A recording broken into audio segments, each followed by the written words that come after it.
Otra característica que tienen las palabras en inglés y que nos ayudará a lograr una correcta pronunciación en corto tiempo es saber que la E al final de las palabras es muda, como ocurre en la palabra vida, que se pronuncia life, o en la palabra denso, que se pronuncia dense. Sin embargo, consideremos una clave sencilla que nos ayuda a lograr una correcta pronunciación de estas sílabas que están conformadas por E muda al final de la palabra, así. Por ejemplo, con la palabra denso. La E al final de las palabras es muda. Si antes hay dos consonantes, entonces la vocal que queda toma su sonido cerrado. En este caso, dense. Con la palabra tenso, que se escribe, vemos que hay E muda al final, precedida de dos consonantes. La vocal que queda toma su sonido cerrado. Entonces la pronunciación es tense. Si la palabra termina en E muda y antes hay una sola consonante, la vocal que nos queda toma su sonido abierto, como ocurre en la palabra avión. Tenemos E muda al final, una consonante. Entonces la vocal que nos queda toma su sonido abierto, plane. Igual ocurre con la palabra vida. E muda al final, una consonante. La vocal que nos queda toma su sonido abierto, live.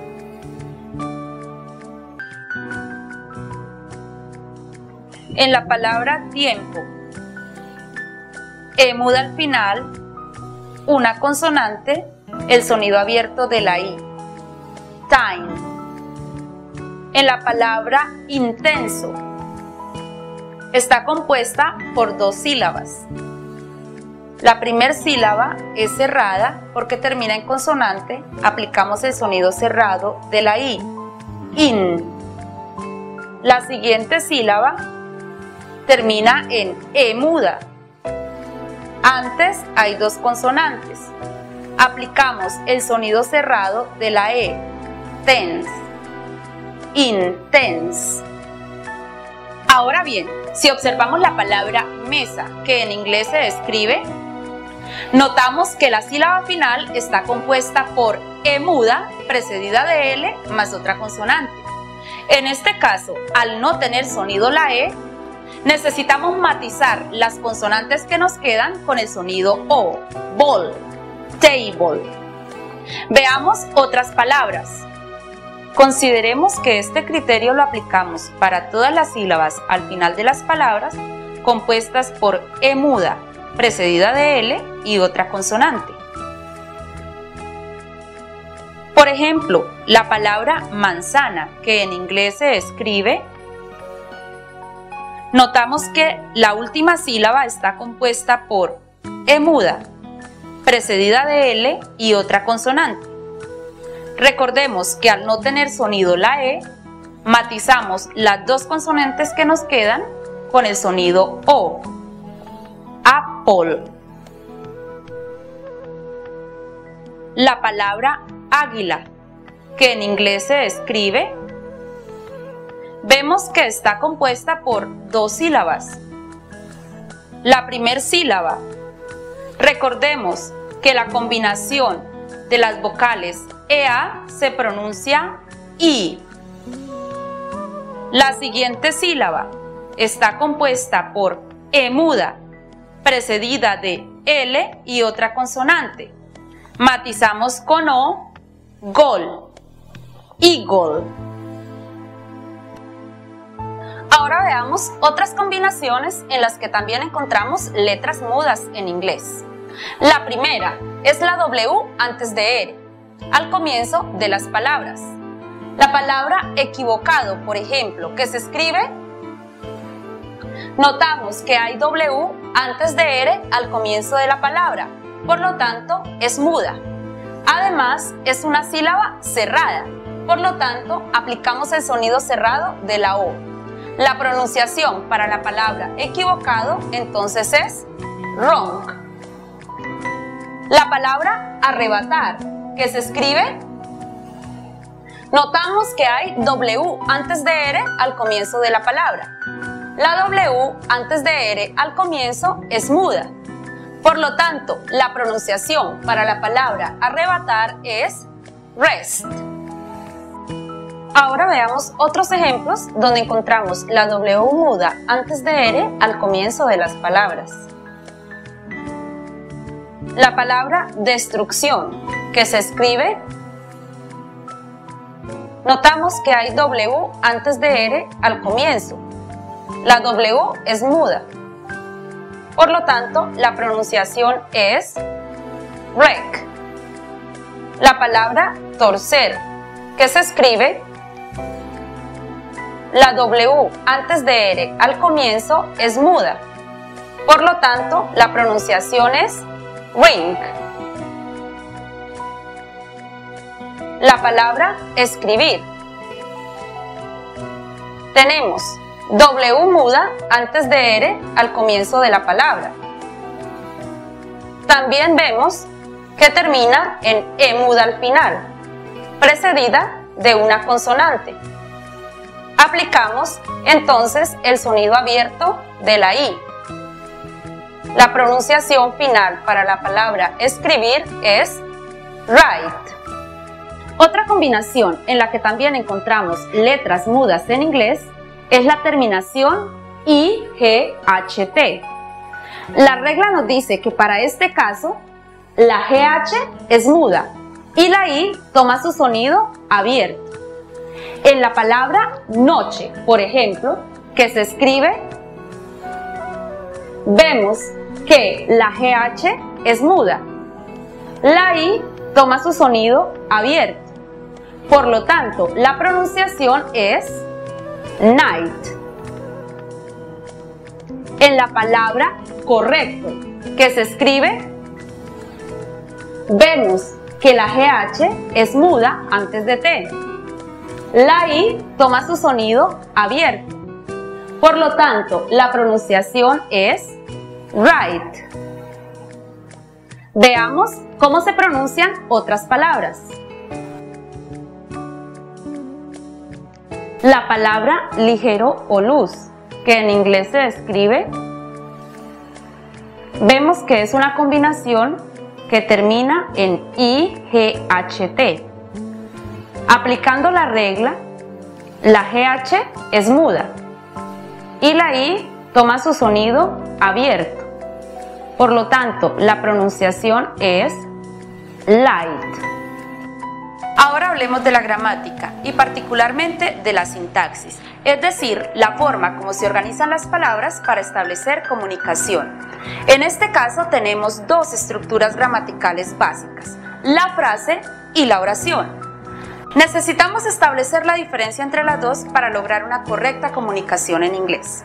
Veamos, tanto frase como oración son conjuntos de palabras que nos dan a conocer una idea. Sin embargo, notemos en el ejemplo que la frase no tiene verbo. El carro azul. En el caso de la oración, en esta sí encontramos un verbo conjugado. El carro es azul. Entonces, en conclusión, la diferencia básica está en que la frase no tiene verbo. Una oración tiene un verbo conjugado. La oración tiene una estructura gramatical muy parecida tanto en inglés como en español. La diferencia básica está en la estructura de la frase. Veamos cómo funciona. Recordemos que una frase es un conjunto de palabras con un significado específico y que no tiene verbo conjugado en su estructura. Además, que es la unidad básica del idioma porque es el conjunto mínimo que nos permite establecer comunicación y dar a conocer alguna idea. En español y en inglés, la frase tiene una estructura gramatical diferente.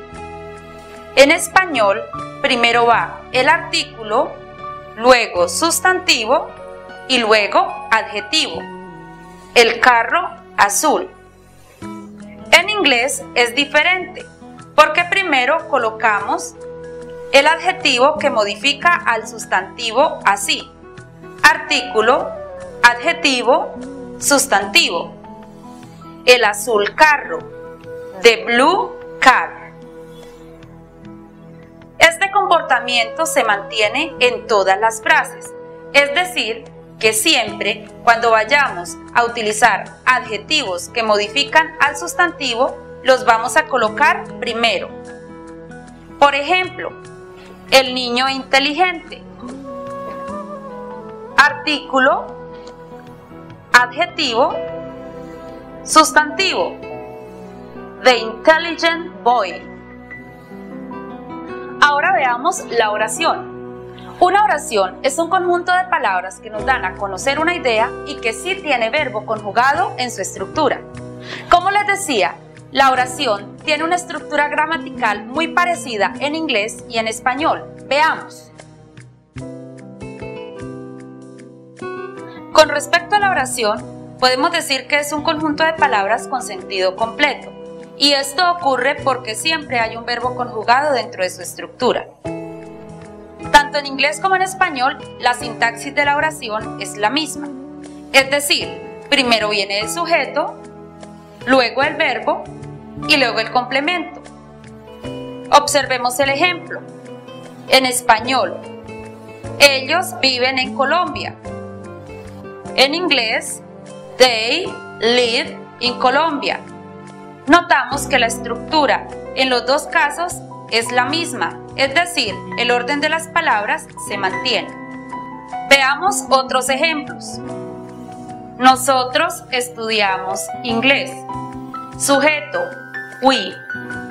Verbo, study. Complemento, English. We study English. Carlos y Luis trabajan todos los días. Sujeto, Carlos and Luis.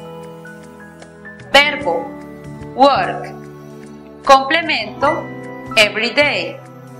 Carlos and Luis work every day. Otra característica del inglés que nos favorece cuando queremos aprender este idioma tiene que ver con la conjugación de los verbos, la cual es mucho más fácil que en español. Esto ocurre por la existencia de la desinencia. Los verbos en español sí tienen desinencia, es decir, que tienen una terminación diferente según el sujeto con el que se conjuguen. Así, por ejemplo, el verbo leer, cuando lo conjugamos con diferentes sujetos, nos queda: yo leo, usted lee, nosotros leemos, ellos leen. Notemos la terminación diferente en cada una de las conjugaciones. Conjugar verbos en inglés es mucho más fácil, ya que estos no cambian su terminación según el sujeto. Así, por ejemplo, si tomamos el mismo verbo leer, basta con buscarlo en el diccionario y utilizarlo de la misma manera. Yo leo, I read. Usted lee, you read. Nosotros leemos, we read. Ellos leen, they read. Observemos que el verbo no cambia. Como pudimos ver, esta es una metodología de aprendizaje fácil, especialmente diseñada para personas de habla hispana, porque lo único que usted necesita para aprender inglés es hablar español. Recuerde que además de aprender inglés, usted es capacitado en la metodología para que pueda enseñar a otros. Porque si usted quiere aprender inglés de una manera fácil y sin frustraciones, la solución está en The English Easy Way.